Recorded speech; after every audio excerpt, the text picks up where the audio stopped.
आणि एकीकडे ठाकरे बंधूंच्या एकत्र येण्याची त्यांच्या युतीची चर्चा सुरू असताना दुसरीकडे पवारांची सुद्धा जोरदार चर्चा सुरू आहे। पवार पुण्यामध्ये आणि पिंपरी चिंचवडमध्ये दोन्ही राष्ट्रवादी या निवडणुकीसाठी एकत्रित आलेले आहेत आणि आता निवडणुकांच्या नंतर दोन्ही राष्ट्रवादी यांचं विलीनीकरण होणार का या चर्चांनी जोर धरलेला आहे। त्यामुळे महाराष्ट्राच्या राजकारणात आणखी एका भूकंपाची शक्यता सध्या वर्तवली जाते। एबीपी माझाचा संपादकीय कार्यक्रम असलेल्या कॉफी विथ कौशिकमध्ये बोलताना उपमुख्यमंत्री अजित पवारांनी सुद्धा तसे संकेत दिले। एरवी प्रचार सभांमधनं काका शरद पवारांचं तोंड भरून कौतुक करणाऱ्या दादांनी एक मोठं विधान केलं। एकीकडे 20 वर्षांनंतर ठाकरे बंधू एकत्र आलेले असताना अवघं 3 वर्ष आधी दुरावलेल्या काकांसोबत जुळवून घेण्यासाठी अजित पवारांनी एक पाऊल पुढे टाकल्याचंच पाहायला मिळत आहे।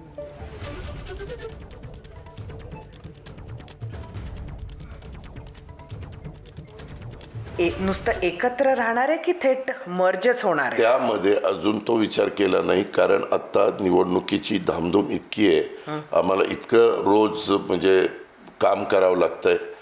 आता उमेदवार निवड झाल्यानंतर मग छाननी नंतर काहींना विड्रॉ वगैरे अशा सगळ्या गोष्टी झाल्या। तो विचार आम्ही त्या ठिकाणी केलेला नाहीये, पण साधारण कार्यकर्ते खालचे समाधान आहेत एवढं मात्र पाहायला मिळालं। तुमच्याकडनं तुमच्या मनात काही इच्छा आहे की एक सरिताताई राजकीय जीवनामध्ये काम करत असताना आपण पण अनेक वर्ष ह्या क्षेत्रामध्ये काम करताय आणि इथपर्यंत पोहोचलेला आहात। माझं एवढंच सांगणं आहे, राजकारणामध्ये कुणी कुणाचं कायमचं शत्रू नसतं, कुणी कुणाचं कायमचं मित्र नसतं। याच्यावरून काय ओळखायचं ते ओळखा। तर गेले काही दिवस सातत्यानं अजित पवार शरद पवारांच्या नेतृत्वाचं गुणगान करत आहेत आणि काकांच्या पुण्याईमुळे माझं बरं चाललेलं आहे असं विधान सुद्धा जाहीरपणे करतात। पण दुसरीकडे सुप्रिया सुळे या मात्र दोन्ही राष्ट्रवादी एकत्र येण्याच्या चर्चाबद्दल किंवा विलीनीकरणाबद्दल फारशा ठाम असल्याचं पाहायला मिळत नाहीये। आज त्यांची एबीपी माझावरती मुलाखत झाली। त्या मुलाखतीत बोलताना सुरुवातीला सुप्रिया सुळेंनी विलीनीकरणाच्या चर्चांचा एंटरटेनमेंट असा उल्लेख केला, पण जेव्हा त्यांना अजितदादांच्या वक्तव्याचा संदर्भ दिला गेला तेव्हा त्यांनी तात्काळ 40 मिनिटं आधीच्याच भूमिकेवरती युटर्न घेतला आणि आधी लगीन कोंढाण्याचं म्हणत महापालिका निवडणुकांवरती लक्ष केंद्रित केल्याचं म्हटलंय।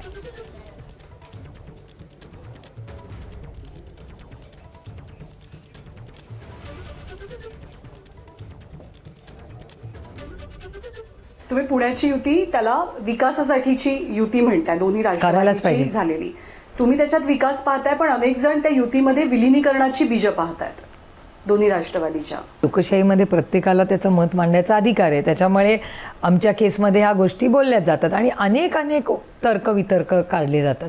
त्यामुळे ते एंटरटेनमेंट म्हणून बघा, लोकांना गॉसिप करायला आवड। पण खरंच तशी काही चर्चा सुरू झाली आहे का दोन्ही राष्ट्रवादीकडून? कुठलीही चर्चा अशी अजिबात नाही।